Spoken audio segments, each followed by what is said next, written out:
พเจ้าขออนุญาตแลกเปลี่ยนบางจุดดังนี้ที่หนึ่งข้าพเจ้าขออนุญาตแลกเปลี่ยนอยู่ในมาตรา87ข้อที่8ข้าพเจ้ามาเบิ่งอยู่ในนี้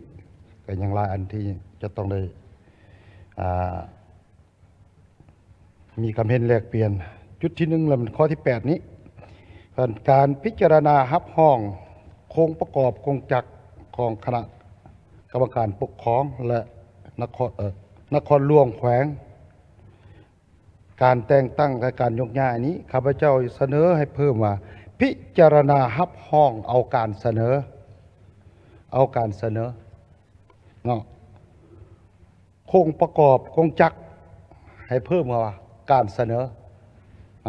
นี่จุดที่หนึ่งจุดที่สองต่อมาตรา88ข้อที่9จุดนี้ข้อที่9พนสรุปสิทธิและหน้าที่ขององค์การปกครองท้องถิ่นข้อที่9พนสรุปรายงานสภาพการจัดตั้งปฏิบัติเวียงงานหอบด้านของท้องถิ่นให้คันถึงทัดตน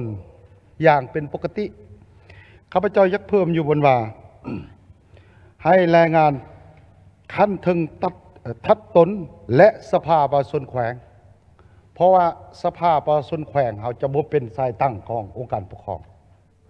ฉะนั้นคันว่าคันถึงทัดตนหมายความว่าองค์การปกครองแขวงจะรายงานต่อรัฐบาลเท่านั้นฉะนั้นอยากให้เพิ่มว่าสภาประชาชนแขวงและคันถึงทัดตนอันนี้ถือว่า จุดที่สองจุดที่สามข้าพเจ้าอยากแหลกเปลี่ยนต่อ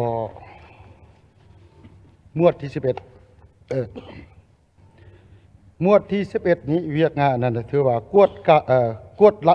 ารรัฐและการตรวจสอบแห่งรัฐข้าพเจ้าอยากเสนอแต่โดยพื้นฐานข้าพเจ้าเห็นดีอยากเสนอแลกเปลี่ยนอันนี้จุดนี้โดยอิงใส่หมวดอื่นแม่นพวกเราเอาคงจักขึ้นก่อนอยากเสนอว่า